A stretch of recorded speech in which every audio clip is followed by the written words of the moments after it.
Hello and welcome. Ahead of the September 19th governorship election in Edo State, All Progressive Congress accuses state government of destroying its campaign billboards. State government describes allegation as baseless. More Nigerians make their way back home as a couple still stranded in UAE plead for assistance to settle medical bills of over 30 million naira after the birth of babies in Dubai. 5 children from one family died from a grenade explosion in Malam Fasi local government area of Katsina State. And UN Secretary General Antonio Guterres says the COVID-19 pandemic highlights growing inequalities which risk destroying the world's economies and societies. Plus, business and sports. On Business News tonight, Kaduna, Lagos, Nasarawa, Ekiti and Cross River States top list of domestic and foreign investment destination as Nigeria rakes $5.6 billion in the first half of the year. On Sports News tonight, Arsenal books a spot in August the first English FA Cup final at Wembley following an impressive win against Manchester City.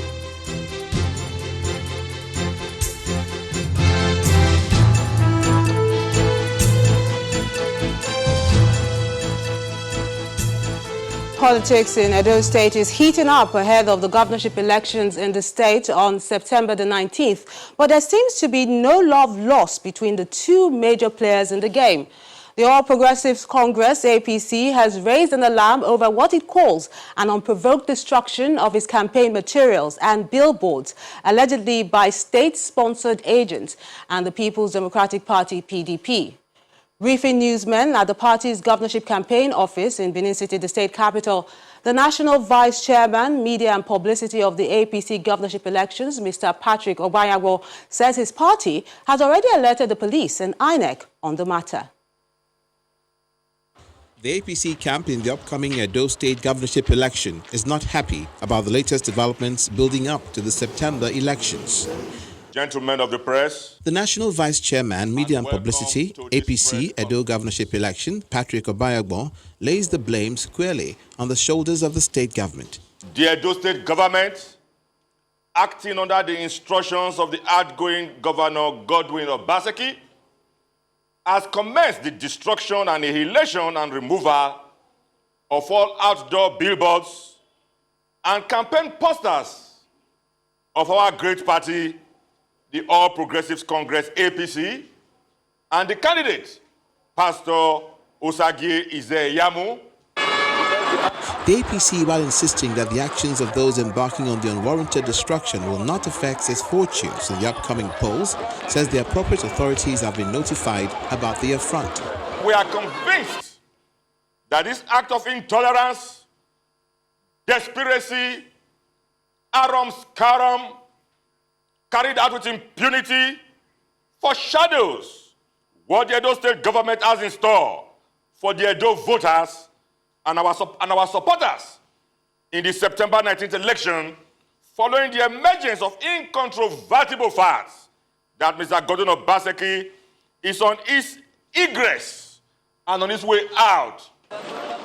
Away from the briefing hall, the Edo State APC Publicity Secretary, Chris Azebawe, leads journalists on a visit to some of the sites where his party's campaign billboards have been removed. He describes the act as a threat to the nation's democracy. This is another billboard that the All Progressives Congress and the flag bearer paid for. And overnight, the government of Edo State stripped it down. It is repressive, it's undemocratic, it's a new development, and a very, very unwholesome act in political campaigns. I don't know why anybody would do this, but simply because Governor Obaseki and the People's Democratic Party have no program to sell to Edo people. With the Edo governorship election just months away, the APC is insisting on its call for a level playing field for all aspirants in the Edo election and avoidance of a repeat of the alleged affront.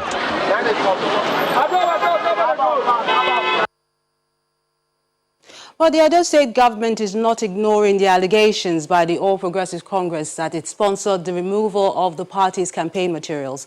It describes the claim by the APC as baseless and false. The special advisor to the governor on media and communication strategy, Mr. Cruzo Osage, says the accusations are aimed at scoring cheap political points. We've heard the allegations, they are false.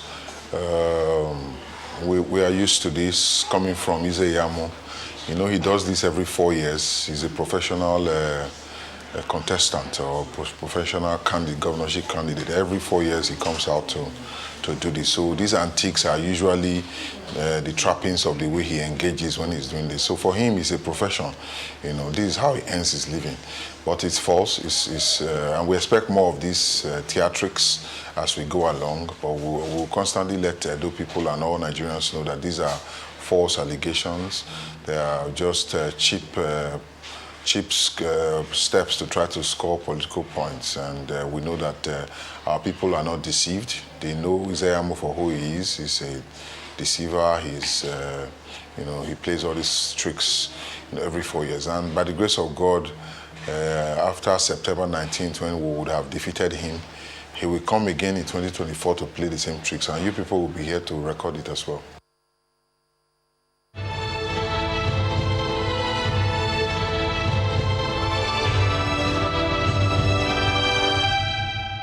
More Nigerians stranded as a result of the COVID-19 pandemic have arrived in the country from the United States and Cyprus via Turkey.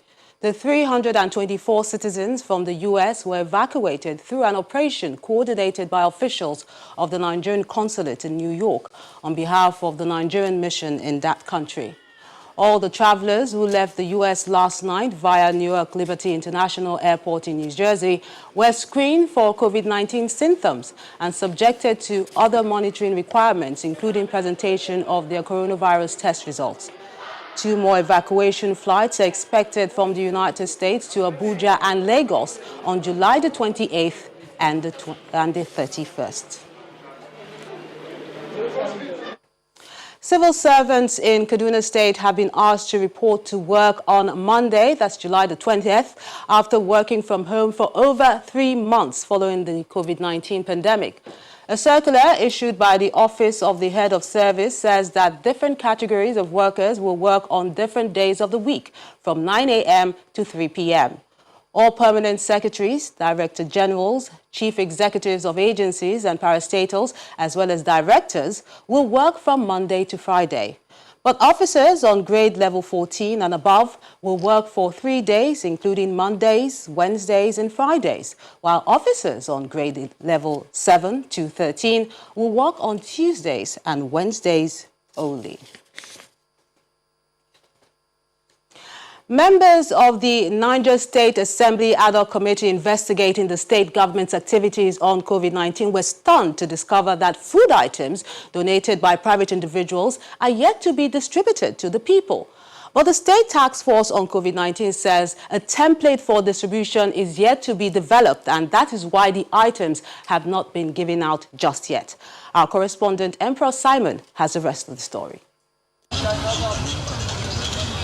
Since the restriction of economic activities to halt the spread of COVID-19, the already vulnerable in Niger State have been one of the hardest hit.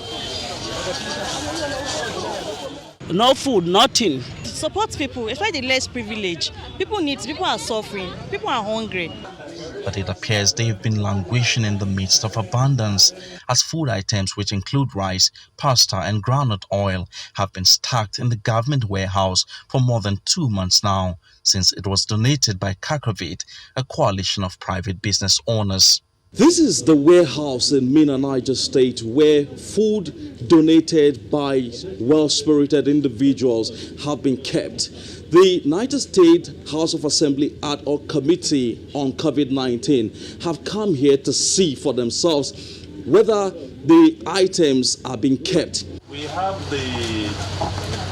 the store officer at the warehouse gives a breakdown of items received so far to members of the State Assembly Ad hoc Committee on COVID-19, who are once again out for an on-the-spot assessment of activities of the task force on COVID-19. Indomie, 95,194. In their defense, the task force chairman says the distributions cannot be done haphazardly. You need to profile the households you are going to distribute these items. And then you have documentation of where these households are, where they are located, who are the names of the heads of the households and everything. It's a disheartening discovery for the legislators, and they demand immediate action to remedy the situation. Despite there is no more lockdown, but the effect of the lockdown is still on the people. And for keeping this thing unnecessarily, I think that is not the best option. The best thing is to see how they can distribute this thing to people, and that is what I've just told the chairman, that is the SSG. While the task force plans its strategy, many families in Niger State battle for survival, a compelling reason to accelerate the process which would get the food items to their homes. Emperor Simon, Channels Television News.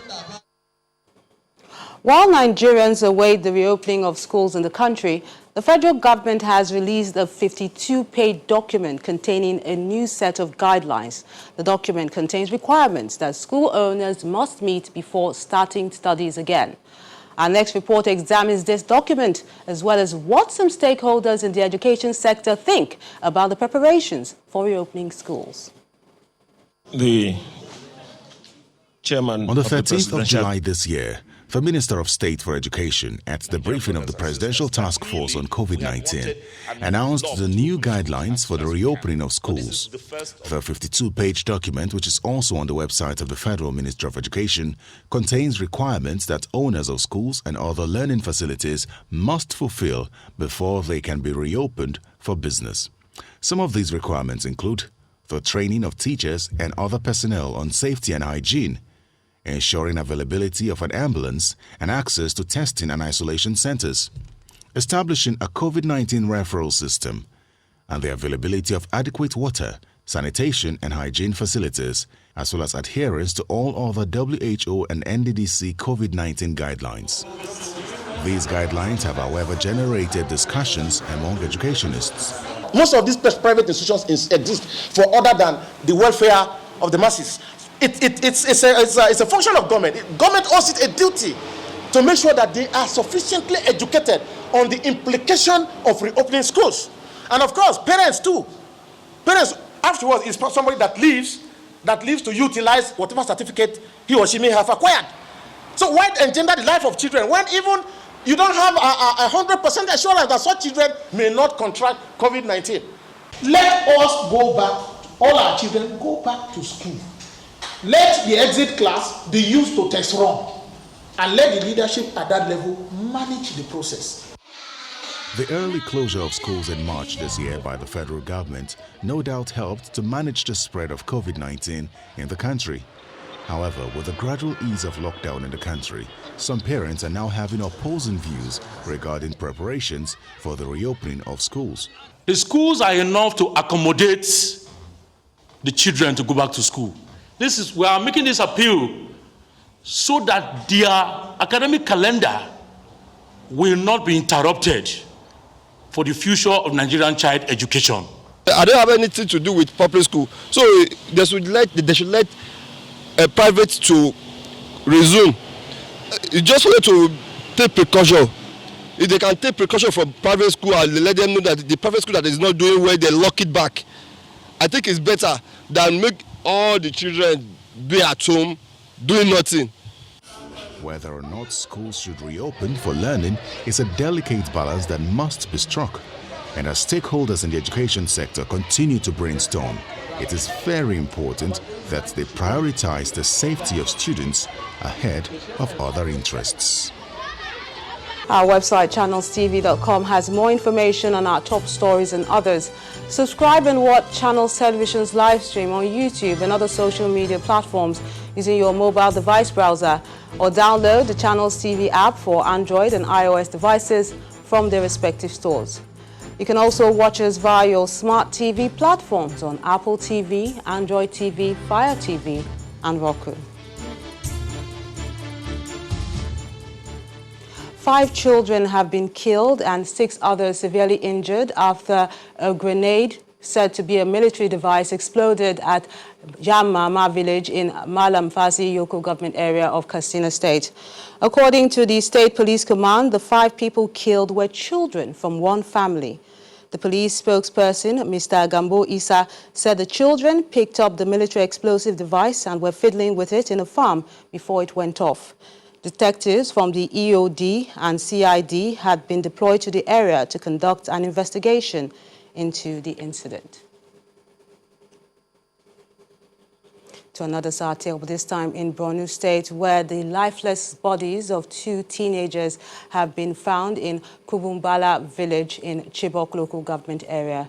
The boys, simply identified as James and Tuska, also died in a farm this morning where they had gone to assist their parents to spray insecticide. Boko Haram insurgents hibernating on the fringes of Sambisa Forest bordering Chibok are believed to have carried out the attack.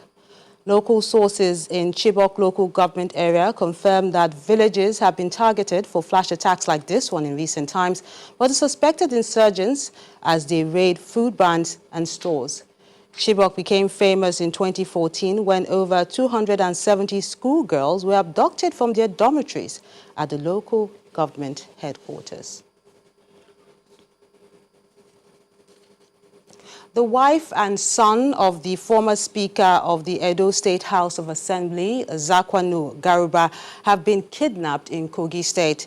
The victims and their driver were said to be on their way to Auchi in Edo State in connection with the former Speaker's death when they ran into the kidnappers along the Lokoja-Abuja highway.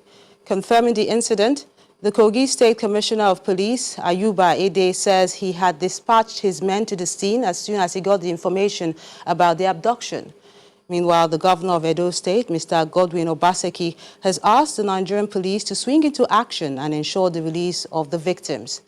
The governor, in a statement by his special advisor on media and strategy communication, Mr. Cruzo Osage, challenged the State Commissioner of Police, Johnson Kukomo, to work with his Kogi State counterpart to secure the release of the victims. From Kogi, we move to Kaduna State, where security sources at the Nigerian Air Force Base have begun investigations into the death of Flying Officer Tolulope Arotile, which revealed that the civilian driver who knocked her down does not have a valid driver's license. Our correspondent in Kaduna gathered that the driver, an old classmate of the late Air Force officer, was at the base to visit relatives, accompanied by his friends. He says that both the driver and the other occupants are in the custody of the Air Police for questioning as part of investigations into the incident. The late officer will be buried on July the 23rd. From security to other issues now, flooding has become a huge problem in some parts of Yola, the Adamawa state capital, with the water released from the Lago Dam causing more challenges after it rains. Residents are now asking the federal and state governments to urgently intervene following a heavy downpour which lasted for over 8 hours in some communities in the state. Over the years, Yola, the Adamawa state capital, has continued to experience flooding following the release of water from the Lago Dam in the Republic of Cameroon. This time, the floodwaters are not from the dam, but a heavy downpour that started at about 2 a.m. Residents say it is the biggest flooding incident since the rainy season began.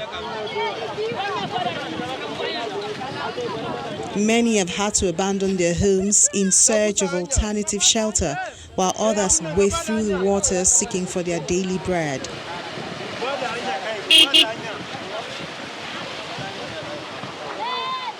The downpour, which caused an overflow of a river close by, also left houses submerged and properties destroyed. Whenever we experience such floods, our woods used to follow water and go. Some used to decay, some used to become damages. We have up to over 1,000 houses, and behind the roads we also have canal somewhere down there. I think if government have considered to open a way, we will not experience such much floods. The flooding problem is said to be compounded by poor refuse disposal, indiscriminate erection of structures, poor drainage system, among other challenges. those that are responsible for this should act by way of providing more channels of water. We have areas also where there are no drainage system at all. We also have a situation where people dump refuse inside the drainage. Because this is the waterways, and it's federal government road, waterways, then nobody's supposed to build in that area. But they build there, and it's stopping the rain, the water not to pass. The affected communities include Tashansani, Yode Pate, Bachure and Jambutu, among other places. The residents are calling for urgent measures to prevent a recurrence. Indeed, the rains are here, and the National Emergency Management Agency, NEMA, is asking Nigerians living around flood-prone areas in the country to start looking for other alternative accommodation in order to prevent a disaster. With the level of destruction experienced last year with heavy flooding across the country, more proactive measures must be put in place to avoid a recurrence. This next report takes a look at the looming flooding. Earlier in the year, the Nigerian Meteorological Agency released the 2020 seasonal rainfall prediction report for the country. The report indicates that the length of growing season is expected to span from 110 to 160 days in the Sahelian region of the north and for 210 to 280 days in the south. Months later, the Director General of the National Emergency Management Agency, retired Air Vice Marshal Mohammed restates NEMA's prediction, announcing that about 102 local government areas will experience high rate of flooding across the country this year. Targeting vulnerable communities to undertake mitigation actions and prepare for evacuation to safer grounds. We have also written letters to inform all the state governors, including the local government areas that may be affected by the flood, and also suggested the proactive mitigation measures that are expected to be taken. The rains are here in Ibadan, the Oyo State capital. Heavy rains that lasted for about 6 hours left some communities flooded, leaving many houses submerged. Still in the southwest, torrential rains hit Abeokuta, the Ogun State capital, rendering some roads impassable. Up north central region, residents of Lampaigwari community in Boso local government area of Niger State say more than 100 million naira worth of fish have been washed away as a result of the torrential rainfall. Once there's overflow of water from the Chanjaga River and then meeting the Boso River also, there's a meeting point here in Lampaigwari. Once the meeting point is overflown, then definitely the next thing is for the flood to find their level, and then the next thing is to start entering the pond. Relevant government agencies are cautioning Nigerians residing in areas identified as flood-prone areas to evacuate immediately to avert any form of disaster that may arise as a result of flooding. The volume of rainfall will be very high in June, as we have seen, and as we are experiencing, and it will run up to July. About 5 million cubic meters of water will be released, while by August they will release 8 to 10 million cubic meters. The alert signals are out, and while more flood disaster looms, residents in floodplains and relevant government authorities must put things in place to avoid heavy losses. We'll have more on floods in a moment, but let's quickly talk politics now. The forthcoming governorship elections in Edo State is gathering steam as the Independent National Electoral Commission, INEC, has released the final list of candidates in the poll. Now, with just 2 months to the process, the Independent National Electoral Commission, INEC, has announced that 14 candidates will contest in the election. INEC's National Commissioner, as well as the Chairman of Information and Voter Education Committee, Mr. Festus Okoye, made the announcement in a statement today. He revealed that the electoral umpire has displayed the final list of candidates at its offices in Benin City, that's the state capital, and the 18 local government areas of the state. Mr. Okoye added that the list has also been uploaded on INEC's website, so people can go there and check it out. They can also check it out on our website, channelstv.com. You'll see the full list of candidates vying for the Edo governorship election as announced by INEC. When the news at 10 returns, we'll talk more on the preparedness of relevant agencies to tackle the fallout of impending flooding in parts of the country, and we'll be joined live from our Abuja studios by the NEMA Chairman, Flood Alert and Response, Mr. Kayode Fagbemi. Welcome back. Let's now examine further the preparedness of the relevant agencies to tackle the fallout of impending flooding in parts of the country, as predicted. Joining me live from our Abuja studios is the Director of Planning, Research and Forecasting at the National Emergency Management Agency, who also doubles as the Chairman of NEMA's Committee on Flood Alert, Mitigation, Preparation and Response. Mr. Kayode Fagbemi, a pleasure having you with us on the News at 10. Thank you very much, Linda. Now, from the predictions of this year's rainfall, it appears disaster may be looming. Is NEMA ready for this in terms of practical steps being taken to tackle this challenge? Yes, NEMA is ready. Since January 24th, when NIMET released the seasonal rainfall prediction, and we got to know that the rainfall pattern this year will be normal to above normal. We know that we are going to have crisis. And by March, April, when we have COVID, the coronavirus, we know that it's going to be an incident within an incident.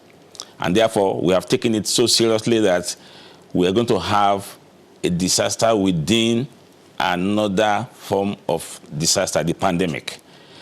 Because of this, the Director General of NEMA, AVM Mohammed, constituted this committee called the Flood Mitigation, Preparedness and Response Committee, which includes, stakeholders from the Ministry of Environment. And we know that this responsibility is not only for NEMA. We need the states to be carried along. So what he did was to write letter to all the state governors, including the FCT minister, informing them of the local government that are likely to be flooded based on the prediction from the Nigerian Hydrological Service Agency and as well as the NIMET. So these two predictions or forecasts have guided our activities. And apart from writing letters, he's been doing advocacy, going from state to see the governors. With the support of the military, especially the Air Force, he's been able to go to about 5-6 states now. He visited those states, he visited Anambra State, he visited Kogi State, he visited, just yesterday, he visited Zamfara State. And telling the governors that your state will be flooded. You need to do something. You need to take action. Apart from that, we have carried out early warning document. This document we produce. We have given to all the state government and the stakeholders, telling them that you can be affected. We know that flood on its own is a natural phenomenon, and because we're in the tropic, we have rainfalls, and because of some factors, especially the climate change, we are likely to continue to experience more rainfalls. What are the causes of flood in Nigeria? As we have said from your report, we see that most of the drainages in the urban area are blocked by our waste disposers. We see that our town planning authorities have allowed buildings in in waterways or flood-prone areas. We see that people are not managing the land resources and water, our waters properly. So these are the main reasons, including the climate change, why we are having this flood. So we expect that the state government will clear all the drainages, canal. You saw what happened in Ibadan. Most of the canals have been blocked. What happened in Abeokuta? Abeokuta, we had the same problem in 2018, and the federal government is intervening. So what happens when people dispose their waste, and then we expect that this thing will have been cleared before now. We also have appealed to the dam managers before now that because waters will be released from the dam, if you have excess rainfall and your dam is full, if you don't release water and there's dams collapse, it will kill more people, it will cause more damage. So now, we Mr. expect Fabemi, waters to have been released before now. Mr. Fabemi, if I may, now quickly just tell us, besides all these steps you have taken, you've also been warning that those living in floodplain areas should begin to look for alternative accommodation, that's to move to higher ground. So are you monitoring to ensure that people in the affected areas are abiding by this? We are monitoring. Our zonal offices and operational offices are working with the state government. Not only that, we have also a subcommittee that will be visiting the state from Monday. They'll be visiting all the states of the Federation to identify those high ground, those IDP camps where people can be located. Unfortunately, because of this COVID, we don't want people to be in camp, because we want physical distancing, social distancing. Putting people in camp, it may constitute another problem. So if people can move to their relatives, move to other places, and it will be better. But if we are forced, in order to save life, we may have to move them to camps. We're identifying camps where we can put them. There are some IDP camps built in some states. There are some schools we can use. There are some buildings we can use. So we'll be going out to all these states to identify areas. Also, we have been stockpiling materials. We will need tents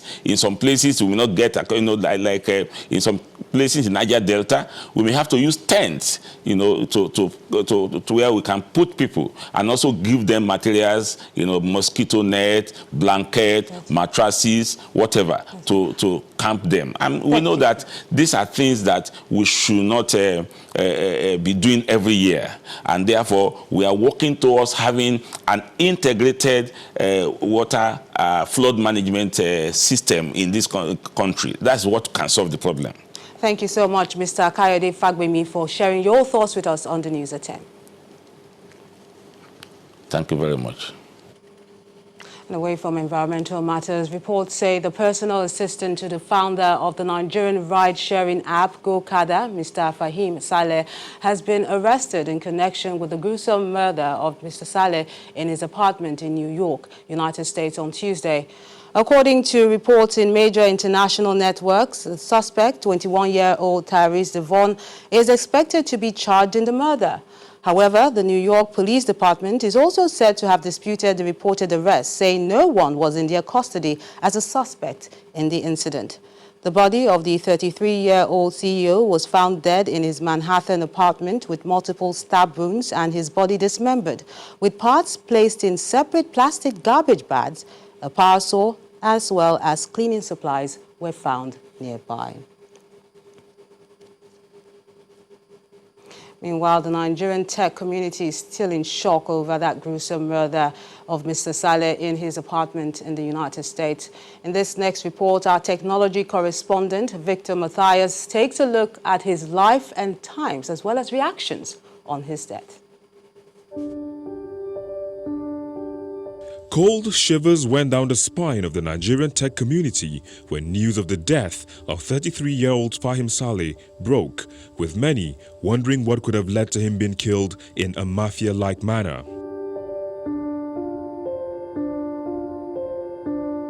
This video is the last seen of Saleh, a Bangladeshi-American techpreneur who was the mastermind behind the bike-hailing app Gokada.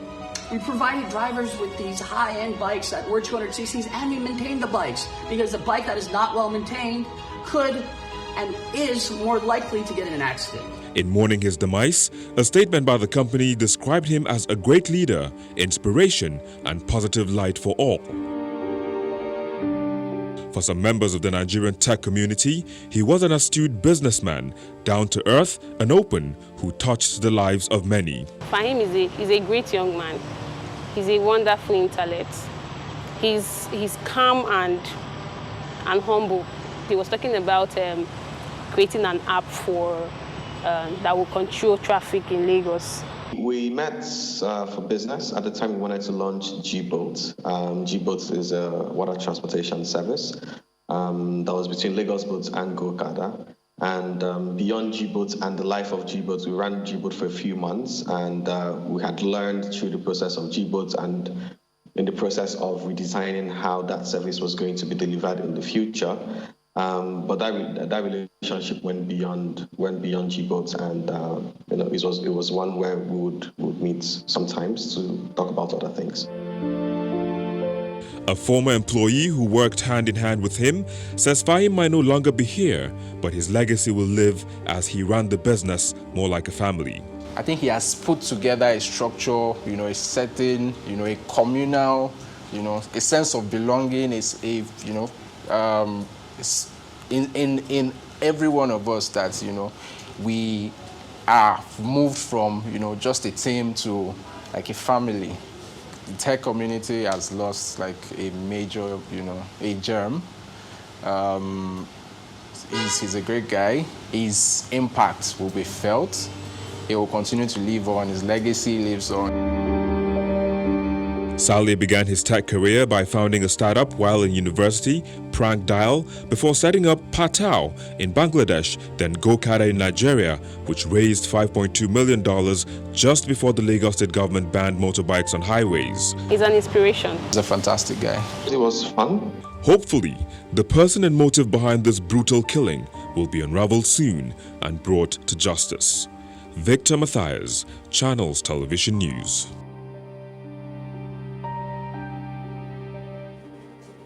Our thoughts and prayers are with his family and friends at this sad time. A Nigerian couple stranded in Dubai, United Arab Emirates, are seeking assistance to settle medical bills of over 30 million naira following the birth of a set of quadruplets. Our Dubai correspondent, Mayowa Adegoke, reports that 29-year-old Suliat Tijani went into labor and gave birth to the babies 2 days before her flight to Nigeria. Suliat Tijani, 29-year-old indigene of Oyo State, relocated to Dubai in 2017 to be with her chef husband, Shakiru. Life for them had been good enough until they found out their first pregnancy would bring a set of quadruplets. When my wife told me she had pregnant and she went for a scan, she said it's 4 baby. I couldn't believe because I was telling her she's joking. I never thought of having 4 babies because there is no money. Delivering the babies in Dubai was not an option they could afford, and so they made plans for her to return to Nigeria. However, COVID-19 restrictions on air travel between Nigeria and Dubai did not make that trip possible in time. Suliat was delivered of the babies on July the 1st, 2 days before her planned July 3rd return to Nigeria. They now face medical costs of more than 300,000 dirhams, that's over 35 million naira. Since July 1st, if you say about the bill, I cannot even say it out because it's not easy it's not easy in the UAE, especially hospital. It's not easy without insurance. It's not easy because even the amount of the bill is every day, and the baby they are going to use like 4 weeks in the incubator. So what I just need help. Shakiru's salary as a low-earning chef has also been slashed in half due to the impact of COVID-19 on the restaurants where he works. We heard about the story of the family in the local papers. Myself and a couple of friends of mine rallied round and we were able to raise about 30,000 dirhams for them in the space of 1 week. We're still calling on well-meaning Nigerians and people as the family looks at mounting bills of almost 300,000 to 400,000 dirhams. We're calling on you guys as this family really needs your help. A call also heard by the Nigerian consulate, which has offered to assist the family with 5,000 dirhams. A good deed, but one that doesn't go far enough for these new parents who are desperate for help during what should be the happiest time of their lives. From Dubai in the United Arab Emirates, Mayowa Adegoke for Channels Television News.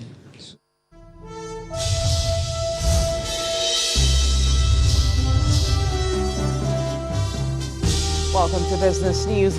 A total of $5.6 billion has been invested in the country in the first half of the year, and that's according to a latest report by the Nigerian Investment Promotion Commission. According to the NIPC, the figure is 67% less than the value recorded in the first half of 2019 at $15.15 billion due to the impact of COVID-19 on global economies. It states that a total of 34 projects were executed across 16 states, including the Federal Capital Territory and the Niger Delta region from January to June this year. Given a further breakdown, the Commission states that the top destinations were Kaduna, Lagos, Nasarawa, Ekiti, and Cross River states, with transportation and storage topping the sectors that benefited from the investments. With the deregulation of the oil sector on tap, Nigerians paid about 128 naira for petrol in June, down marginally by 0.61% from the 129 naira paid per litre in May this year. And that's according to the National Bureau of Statistics in its monthly price watch data released today. The average paid for diesel increased by 2.39% month on month. And similarly, refilling of 5 kg cylinder for cooking gas also went up marginally to about 1,973 naira.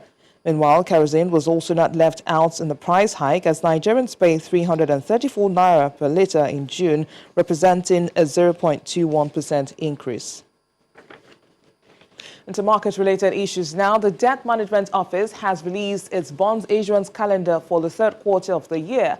In a bid to deepen the sovereign curve, the agency introduced a new 25-year bond as the full tenor on offer. According to the calendar, between 340 to 460 billion naira worth of bonds is to be raised during the quarter, with the reopening of a 5-year paper, 15-year paper, and a 30-year tenor, including the new issue of the 25-year tenor. And that's it on Business News. It's back to Melinda for the rest of the news at 10.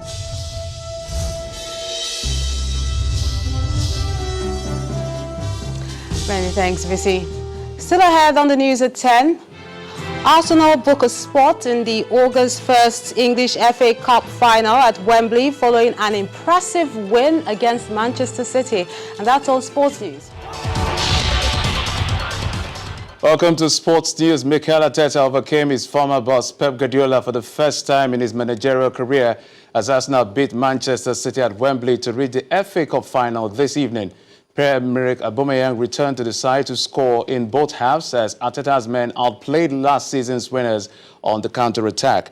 The Gabonese forward opened his scoring with a neat finish from an acute angle. City dominated possession as they went in search of an equalizer, but Arsenal secured victory when Aubameyang latched on to Kieran Tierney's long ball to clear City's goalkeeper Edison. Nigerian international Odion Ighalo admits he is more determined than ever to help Manchester United reach the 2020 FA Cup final, having missed out on the chance to play in the final, ironically, against the Red Devils back in 2016. The 31-year-old was part of the Watford team, which narrowly lost out to United's eventual final opponents, Crystal Palace, with the Red Devils going on to famously win the trophy. And that's it on sports. Melinda, is back to you. Many thanks, Jeffrey. The UN Secretary-General Antonio Guterres says the COVID-19 pandemic has played an important role in highlighting growing inequalities, which risk destroying the world's economies and societies. He made this remark while delivering the 18th Nelson Mandela Annual Lecture virtually from New York. The lecture series, held by the Nelson Mandela Foundation on the birthday of the first democratically elected president of South Africa, aims to encourage dialogue by inviting prominent personalities to discuss major international challenges. The pandemic has demonstrated the fragility of our world. It has laid bare risks we have ignored for decades: inadequate health systems, gaps in social protection, structural inequalities, environmental degradation, the climate crisis. COVID-19 has been likened to an X-ray, revealing fractures in the fragile skeleton of the societies we have built. It is exposing fallacies, falsehoods everywhere. The lie that free markets can deliver health care for all. The fiction that unpaid care work is not work. The delusion that we live in a post-racist world. the myth that we are all in the same boat. Dear friends, inequality defines our time. We all suffer its consequences. High levels of inequality are associated with economic instability, corruption, financial crisis, increased crime, and poor physical and mental health. Discrimination, abuse, and lack of access to justice define inequality for many, particularly indigenous people, migrants, refugees, and minorities of all kinds. It's about 7 years since his death, but Nelson Mandela's legacy continues to echo in both near and distant places. Even today, the struggles he identified remain real for the people around the world, especially as nations battle for the survival under the COVID-19 pandemic. Our South Africa Bureau Chief, Betty Dibia, has this report. For many decades, the colossal stature and goodwill of Nelson Rolihlahla Mandela has enveloped and boosted his rainbow nation in so many ways. Not even this 9-meter statue of him at the Union Buildings quite captures the magnitude of the Mandela factor. But it's been nearly 7 years since he died, while South Africa remains quite exemplary in many ways on the African continent as we mark Mandela Day this year, 2020. His nation is gripped with a huge battle for survival, and it's not just against COVID-19. Sometimes the Rainbow Nation still dances in peace, many other times in protest. Racial and racist flare-ups still happen. Unemployment is nearly 30% and maybe worse post-COVID. There is still a visible picture of poverty despite many pro-black initiatives like the broad-based Black Economic Empowerment Initiative. Gender-based violence is at an all-time high across the country, and the land expropriation debate remains unresolved. Corruption and graft are still rocking the nation, and there are people who still feel like this. I want a free house, free electricity and hot. Is that sustainable? A free house? Free house. People are crying about their houses and their job. We need to fix our leadership, and that leadership is certainly not just positional leadership. It is leadership that exists in each and every one of us, of how you govern yourself. It hasn't been all bad news for the nation post-apartheid, according to Professor Edwin Ijoma, who has advised a number of South African presidents. South Africa has a good number of institutions that support their democratic process. Whether you're talking of the Electoral Commission, or you're talking of the Public Protector, the independence of the judiciary, Chapter 9 institutions, and so on and so forth.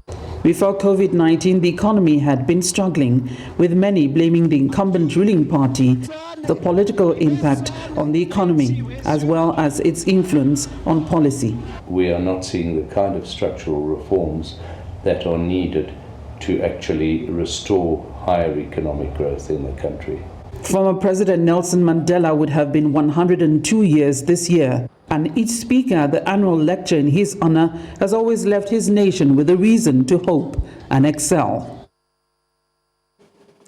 Mrs. Hassana Garuba, that's the wife of the late former Speaker of Edo State House of Assembly, has been released by her abductors. She was abducted along the Lokoja-Abuja highway on her way to the burial of her late husband, who died on Saturday. And the main news again.